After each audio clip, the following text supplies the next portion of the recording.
প্রত্যেকটা শিশু সন্তান জন্মের পরে কান্না জড়িত কণ্ঠে রবের কাছে অবজেকশন করে মামলা দিয়ে বলে, আল্লাহ মায়ের পেটে তুমি খাবার ব্যবস্থা করেছো, কিন্তু দুনিয়াতে আসার পরে ওরা নাভি কেটে দিয়েছে, আমরা কি খাবো?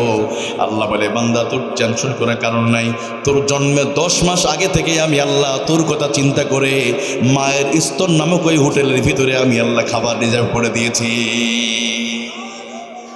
ফাবিআই আলাই রাব্বিকুমা তুকাযযিবান।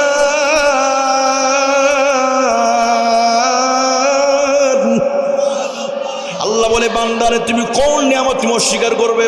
আমি আল্লাহ যদি সেদিন দুধের ব্যবস্থা না করতাম, আজকে যে মা বাবাকে তুমি গালি দাও, মা বাবাকে তুমি ধমক দাও, ওই তোমার মা যদি স্তনটা যদি না চিনাই দিত, তুমি তো মরেই যেতে। আহারে, মুখের দাঁত ছিল না, আল্লাহ তাআলা এমন একটা খাবারের ব্যবস্থা করে দিল। মায়ের স্তনটার ভিতরে যদি একাধিক ছিদ্র যদি থাকতো, একাধিক ছিদ্র দিয়েছে।